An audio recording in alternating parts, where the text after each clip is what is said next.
แบบว่าให้มันเปิดตัวนี้นะมันปิดนี่นะให้มันบิดแม่นโอแม่นให้มันปิดให้มันเปิดโอ้โหตัวนี้เลยโอ้ดิเลยแล้วเลยไปเลยโอ้พี่น้องเนาะเปิดคลิปเปิดภาพอีกมื้อนี้กามาพ่อกันอยู่ห้านคาน้อยคอยทางเด้อพี่น้องเนาะมื้อนี้กาเปิดคลิปคำมืดตื่นตาแน่พี่น้องก่อนอื่นกับทักทายสบายดีเด้อสบายดีและสวัสดีพ่อแม่พี่น้องFCหมดทุกคนเนาะบ่ว่าสิอยู่ในและก็ต่างประเทศก็ยินดีต้อนรับเข้าสู่ช่องบ่าวบุญคงทำมาหากินคือเก่าพี่น้องเนาะมื้อนี้ก็มาแต่วัดเนาะก็มาแต่วัดทางก็ฮอดเฮือนฮอดศาลเนาะก็ไปเอาเครื่องผักเครื่องตอนจากอาญาคันทองเนาะเพิ่นอยู่พุ่นแหละเนาะอยู่วัดเพิ่นอยู่วัดดงกึมเนาะพี่น้องเพิ่นก็ตอนนั้นเพิ่นก็พากมาตลอดเนาะอยู่เวียงเพิ่นก็พากแต่ว่าเดี๋ยวนี้เพิ่นก็อยู่ย้ายมาพี่แล้วเนาะจังใดก็ขอบคุณทางครูบาเพิ่นเนาะก็ส่งขนมของภาคของตอนเนาะแล้วก็มีมาลุ้นน้ำกันเนาะว่ามียังแน่เนาะพี่น้องไปสบายดีโดยมาเอาขนมก่อนนั่งอยากกินขนมไหมลูกกินขนมมานั่งโอ้กินขนมแล้วโนดาเนาะไปเอาเด้ยูฮันแหละเนาะอยู่ทงตอนนั้นมาพี่ทองมาโดยยับนางยับขนมนางยับลูกยับนี่เฮ้ยยังมีพัดตรงกองได้อันนี้มีแพรแน่เด้อสบายดีทั้งน้อยไปเลือกกันไปเลือกพูดยังฮะยังเลยใส่มะม่วงกับมักสมโอเนาะโอ้ลายอยู่เนาะอันนั้นใส่ให้ดิดาเอากันสักมาละยืนเลือกไปยืนดาเรื่องเนี่ยนี่พี่น้องกามีแค่แน่ทางครูบาเพิ่นพากมาเนาะนี่ขนมแล้วก็แพรจากมะม่วงนะนี่แพรกาเท่าไรจับพื้น1 2 3พื้นพี่น้องนี่เขาดีใจสุดมะม่วงมีแล้วมะม่วงมากเลยมะม่วงก็ลายนะอยู่กกหันเขาก็บ่เอาลายเพราะว่ามันหนักแน่ทางกับเปื้อนนั่นเลยก็เลยบ่เอามีแต่เอามักชมโอนี่มักชมโอนี่ก็โอ้เจ้าหน้าก็จะให้ทางลูกสาวเพิ่นตั้มแล้วนี่พี่น้องส้มพอดีจะลองเบิ่งไหมนี่คอยดีใจใจมะม่วงนี่คอยดีใจสบายดีอีกเด้อพี่น้องเนาะสบายดีอีกคำมืดตื่นตาเนาะเปิดภาพอีกมานี่นะได้ขนมนี่กามีแต่กินแล้วก็เอาไว้ให้น้องอยู่พุ่นเนี่ยเราจะขึ้นไปพุ่นเนาะมีเวลาเนาะขึ้นไปหาลูกสาวอยู่พุ่นไปบ่มีนะพุ่นอยู่พุ่นแหละไปบ่บ่เคยไปจักเทื่อสิไปเบิ่งเนาะไปเล่นเบิ่งไปแล้วก็กลับเนาะพี่น้องนอกใส่เอา2 คันแล้วรถไปเจ้าคันนึงจะคอยคันนึงบ่แล้วนะบ่ไปแล้วไปเฮา3 คนพอแล้วเนาะยันอันนั้นน้องเจ้าจะไปเนี่ยไปยังหลายคนผมจะไปเนาะให้เราอยู่เฮือนนะสิไปยังโดยหลายคนเพิ่นจะไปลิ้นนี่แหละนะไปลิ้นกะไปแต่เฮา3 คนก็ได้แล้วกันยังมีอีกพี่น้องเนาะมีอีกนี่ยังอีกนี่เอาอยู่โดนบินนี่แหละเพิ่นพากมาแต่ว่าจักบินได้หรือบ่เพิ่นว่าเนาะเพราะว่ามันโดนแล้วเด้นี่นี่พี่น้องนี่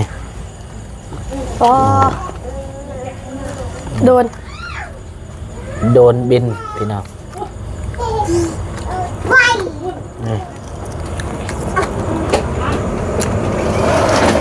เติบกะเบิ่งมื้ออื่นนี่แหละเนาะก็สิลองบินเบิ่ง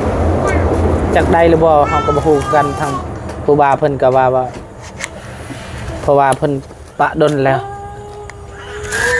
นี่ได้อยู่เนาะได้อยู่นี่ ไว้ต จักเขาเปิดตัวใดแหละเฮาก็บ่ฮู้คือกันเด้อนี่เด้อ ำจะมากินขนมนี่ บ่เคยเปิดจักเทื่อตัวใดเด้เนาะเฮาก็บ่ได้ถามเพิ่นจักตัวใดเพิ่นบีบจักตัวใดเพิ่น บ่นะจะน้อยสิเพนะฮะอันนี้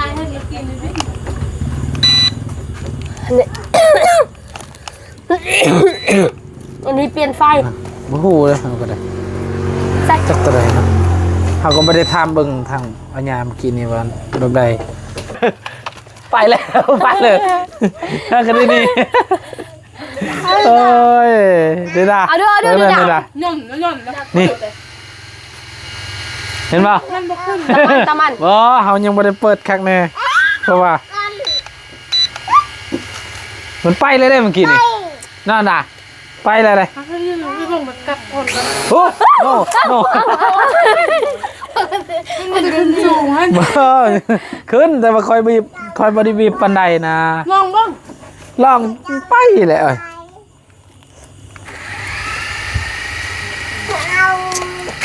โอ้โหคนมอดไปจนเลยเพ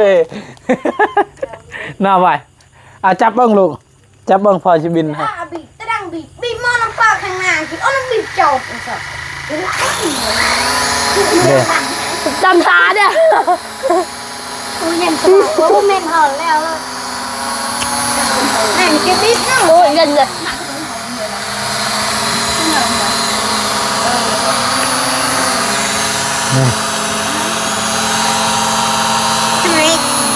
แจกปล่อย ปล่อย จำนา ไปกลางคืนเฮาก็บ่ฮู้พ่นกลางเว้นพ่นบินลองเบิ่ง เปิดไฟ นี่ นี่ ไง โอ้โห หยุดได้ขมอดบัดนี้อ้าว ทำมาบนคือ เมื่อวันจะมองเขา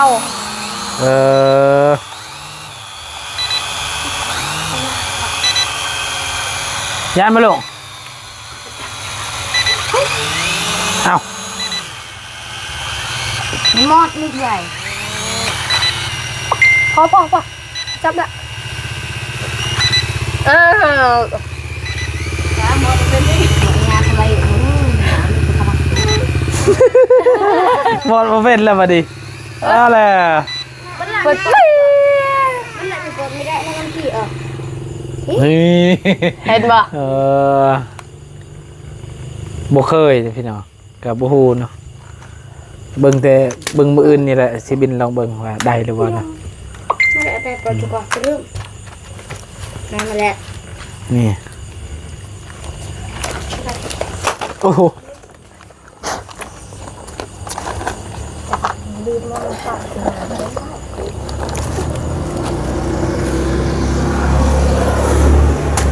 เย่สิลองบินเบิ่งแถวไห้เฮาเนาะใช่เนาะบินแถวไห้เฮา เฮ็ดเจียวหวาน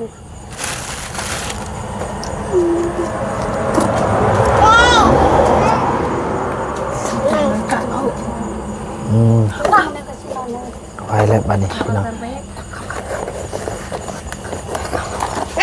ไปจำเพื่อนเพชร ไปมีแต่สิตำส้มอีกพี่น้องเนาะ จำส้มโอก่อน โดยอยากกินส้มเลยให้ ตำเจียวหวาน โอ้บ่แซ่บ จำส้มโอ ต แซ่บบ่ ำใส่ แซ่บ หวานแต่มันไม่ใช่มาตำ ใส่ บ่ได้บ้าน ใส่ ส้ม นั่นข้างในเด้อ พอดีกิน ใส่มะเขือข้างเห็น เอา ใส่มะ ไป เขือไปลูกตำให้พอเนี่ยพอกิน ไปเพชร ไปจับเพชร ไปจำเฮาวันนี้ เนาะ โอ้ขอบใจนะ เอาไว้ขนมไว้ไว้แล้วก็ ก่อนเดี๋ยว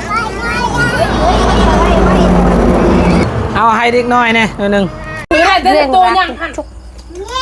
โอ้ยเดี๋ยว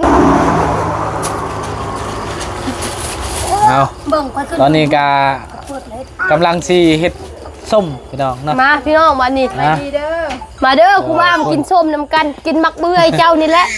เลย จับไรเบื่อยไม่ไหนอันยาเอ้ยเอากล้วยมาเราจะได้อันยุ่งกัน เพิ่นก็เป็นคนสัญชาติเฮานี่แหละ เราไม่ใช่ คน เลยเขาซื้อเครื่อง ไปซื้อเครื่อง ย่างไปทางพุทธซื้อเครื่อง แม่เอาอยู่ตู้เย็นทั้ง เอาตู้เย็นบอก เอาหมดเลยตู้เย็น เนาะประชาจีนว่ากินข้าวนั่นได้เบอร์มาบ่ สีฟ้า สีฟ้า สีฟ้าสีฝัน สีฟ้าสีผัด คือว่าเบอร์มา มิดเขาอยู่ไส้ คือกันมันกินน้ำเลยจ้ะ มีลาวนี่ก็ได้แล้ว ยี่ห่าวยี่ห่าวอ่ะโฮซุยโอ้ ซุกมวย โฮซุยนะ ผู้ช่วยสี คือ ฟ้า ว่าลีห่าวสบายดีเนาะ สบายดีได้นี่เฮานี่ เดี๋ยวไปชีฟ้ามาใช้ชวนนี่เฮาแล้วก็นี่ห้าวก็ว่าวันนี่เฮา บอกเลยว่านี่เฮาคอยบอก นี่เฮา นี่เฮาคอยฮู้แต่คอยยังบ่มีเฮา ทางครูบาเพิ่นเฮ็ดนี่ก็โอ้เพิ่นกะว่าโอ้มาแล้วก็เฮ็ดกินโลดเนาะเพราะว่าเพิ่นกะหิวชมแต่โดนแล้วเนาะ คนขาดวิตามินอยากกินส้ม โดย หมดมืออยากกินส้มพุ่นไปบ้านซ้ำหาพุ่นแหละ เบิ่งนี่ ไปเก็บมะกอง นี่กะมะม่วง โอ้ดีใจ อ่า สุดยอดเลยได้ ดีใจ กิน บ่ลูก มะม่วงขอบใจหลายๆเด้อทางครูบาเพิ่น ยังบ่ซุก พอคือบ่เอาหลายๆมะม่วงคือบ่ โย่ เอาเฮ็ดหยังอันนี้บ่เอานี่เอาแต่มะม่วงตัวนี้บ่แซ่บ เฮาก็แซ่บแล้ววะ เขาบ่แซ่บ เนาะตัวนี้แหละแซ่บ เคยมีเลย เนาะ แม่นนี่บ่เคยมี ตำ แซ่บไปบ่บ่แซ่บ ตำใส่มะเขือแข้งหั่นเด้เฮ็ดคักเฮ็ด พี่น้อง แต่ว่นี่ ถ้า มัน เฮาอยาก มืด กินเฮาต้องซื้อเอาได้นี่อยู่บ้านเฮาบ่มีเนาะนั่นแหละค่อยว่าบ่แซ่บ เบิ่งว่านอยู่บ่เบิ่งมาพอดีกินเนาะ คมพี่เอี้ยของอ้าเขาอมใช่ แฮ่ๆก็คือมันตะแล้วมันจ่า ว่านนะว่านพอดีแล้วกินชม เข้ม คมบ่แม่นเค็มเค็มเลยนะมันเข้มบ่ พี่น้องเอ้ยมื้อวานนี่เอามื้อนี้แหละเป็นมื้อวันเกิดของพ่อเฮา มันเกิดเฮาก็กินส้มเนาะ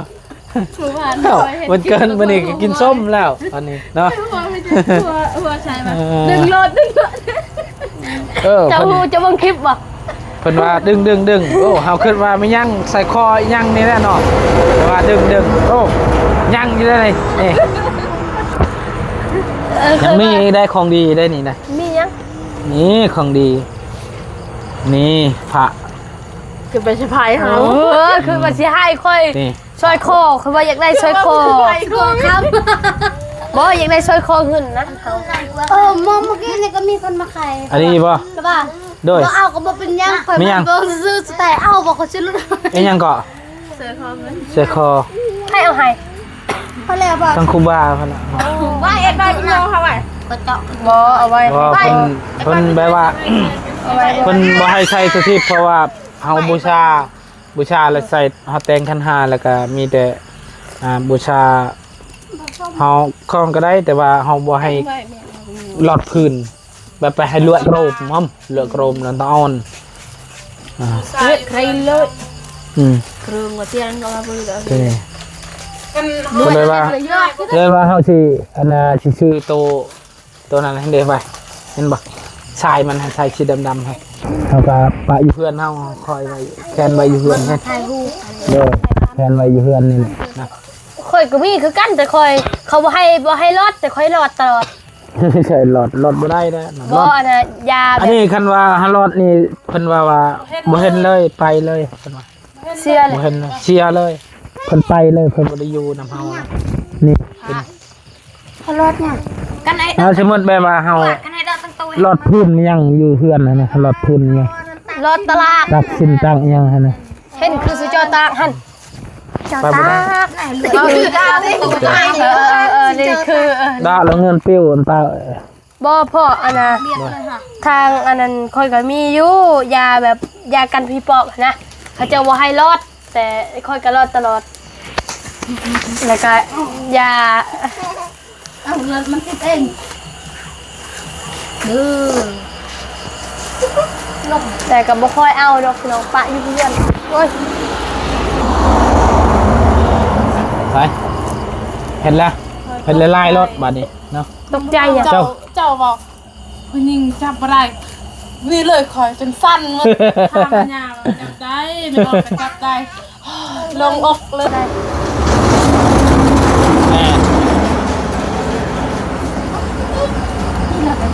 ไปพี่น้องเอาตั้มแม่เผ็ดพอเลย นั่นก่อนตามตัวนี้มันแรกถูก พอแล้ว ให้มันเลยนะ มันสองอันเลย แม่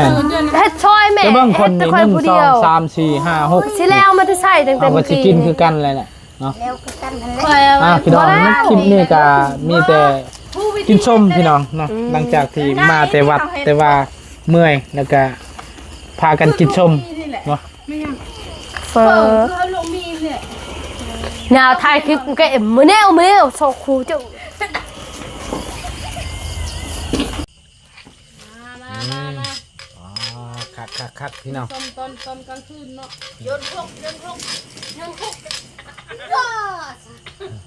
ที่บ้านแหละ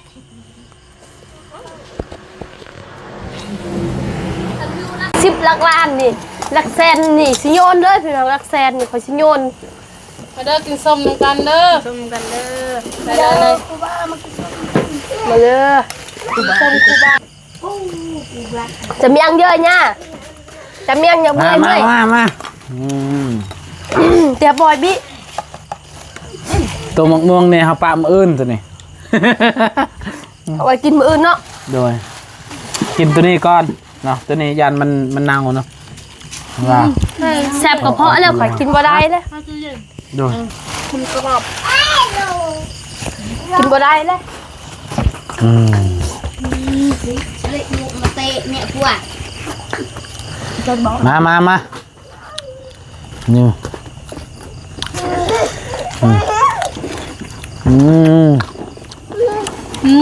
อร่อย คักเนาะนั่ง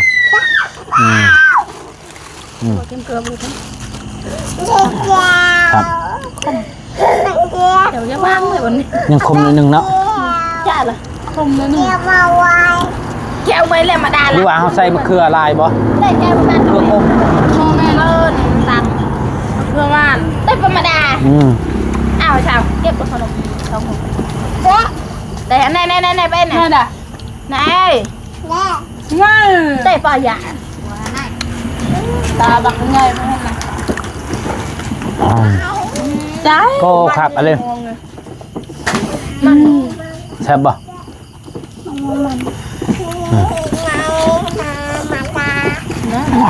มาเครื่องจานดา โยดลงเลยตีนไหนเอาเม่นอย่าเบื่อ ว้าแซ่บชดนำโดนแล้วไม่ได้กินส้มใช่ไหม ลำไยทนาย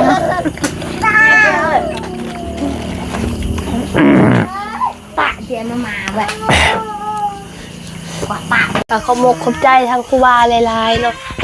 สิ่งที่เจ้ามักอะไรตัวใด มักม่วง มะม่วง มักที่สุดในโลก โอ้ อันอื่นบ่มักปานใด เด้อ มั แม่นบ่ มักอันนี้ข่อยบ่มักบ่เอาเมื่อก็ได้ เป็นขนมเลยใช่ นี่มักม่วงขนมมักอยู่ แน่ มักอยู่แต่บ่เทอมักม่วง โอ้ยมื้อหนาสิเอาหมกม่วงให้แล้วใส่นี่ ได้ บ่เอาขนมมาเด้เอาแต่หมกม่วงแหละ เอาแต่มักม่วงก็ได้บ่ต้องเอาขนมก็ได้ เพราะว่ากลางคืนก็กินกลางเว้นก็กิน โดย กินได้หมดตอนเช้าก็กินได้หมด โดย มะม่วงนี่ขนมเขากินลายนะมันเจ็บคอแคลแมงเขาลายเลยเด้มันเป็นตัวบก แต่ก็ดีใจลายๆแล้วก็นี่ได้โดดเนาะเฮากับบินบ่เป็นดอกมีแต่พอแล้วจักเพิ่นสิไปบินอยู่ไสนี่ สิไปบินอยู่ทางหลังคาเฮือนนี่แหละ บินอยู่คนละอยู่ เมื่อกี้นี่ก็บินอยู่ตาราง ให้ นะพี่น้องบินอยู่ตารางเฮือนจากมือใดเด้สิไปโดดนี่ นี่เอาเอ้ยป้านี่ได้โดนขอบใจหลายๆทางครูบาเพิ่นพี่น้องเอ้ยนี่มีหดกองซองทางไกลพุ่นได้นี่สิไปซอกอยู่ไฮอยู่สวนแหละพี่น้องก็สบายเนาะ ก็สิเห็นวิวให้วิวสวนน้องไซเนาะก็เอาคนอื่นเฮาก็ต้องขอบคุณทางครูบาเพิ่นครูบายังก็ คันทอง ครูบาคันทองเพิ่นโอ้ยก็สิบ่ว้าวชื่อเนาะพี่น้องก็ว่าแต่ครูบาเพิ่นเนาะพี่น้องเอาพี่น้องวันนี้ค่ะเอาจังไดก็ต้องขอบคุณทางครูบาเพิ่นเด้อขอให้อยู่ดีมีแห้งอยู่เย็นเป็นสุขกายสบายใจเด้อเฮ็ดธุรบ่ไหมเด้อ1 2 3เอาขอให้ครูบาเพิ่นเว้าบ่ได้แล้วเมื่อกี้ยังเว้าได้อยู่ตั้งสติก่อน ใช่พอให้ก็จะกลัวเลยจังหน่อยนะ เปิดเอาเนาะพี่น้องกาไม่ก็ขอบคุณเด้อนี่จะเลยไม่สิขอบคุณบ่ออกตดออกอีหยัง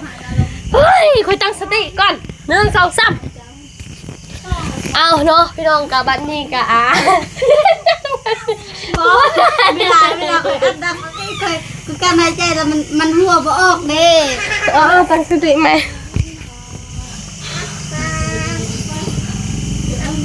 จังยันเอาไปไหม เคยหายใจไปลึกๆเลยเนาะ เอ้ยเอาเนาะก็ต้องขอบคุณทางครูบาเพิ่นเนาะขอให้อยู่ดีมีแฮงอยู่เย็นเป็นสุขกายสบายใจเด้อขอให้อยู่เป็นความสุขความใจให้ลูกให้หลานดนๆเด้อขอให้เจริญในศีลในธรรมเนาะเอาสาธุเด้อ ก็ขอบใจหลายๆทางโนนโดนแล้วก็ขนมก็สิ่งที่เฮาประทับใจที่สุดก็คือว่าแหละบักม่วงอยากได้ที่สุดในโลกเลยเพราะว่าบ่มีบักม่วงอยู่บ้านน้องไซเนาะก็มีบักม่วงก็ขึ้นบ่ได้มันสูงโพดขึ้นจนสิตายเลยพี่น้องกว่าสิเอาได้หมดแดงก็มีบักหลายๆนึงก็ดีใจหลายๆได้มีบักม่วงเนาะดีใจที่สุดในโลกเลยได้บักม่วงนี่ขนมก็ดีใจสุดที่สองส่วนอันนี้น่ะบ่ต้องเอามาก็ได้ค่อยบ่มักกินบ่เคยกิน เจ้าบ่มักเฮามักเลย มันครบเอาอิงตามความมักเอากะพระให้ทางพ่อแหละวันนี้ ได้แล้วเนาะ หรือว่าให้ เอาเนาะจังได้ก็ขอบคุณ ให้ ทาง มี ครูบา นา เพิ่นเนาะที่ฝากให้กินขนมข้าวต้มแล้วก็มีโดนแล้วก็แพรหยังนี่แหละเนาะหลายอย่างอยู่เนาะ ให้พ่อเฒ่าน้องไส้นำพอลูกพอตู้ปู้เฮา จังได้ก็ขอบคุณทางครูบาขอให้อยู่ดีมีแฮงอยู่เย็นเป็นสุขกายสุขใจนะเอาพี่น้องก็สำหรับคลิปนี้บ่าวพงก็สิขอจบคลิปปิดจิบไปเพียงสำนี้ก่อนพ่อแม่พี่น้องFCหมดสุขคนเนาะสำหรับคลิปนี้ไปแล้วเด้อสบายดี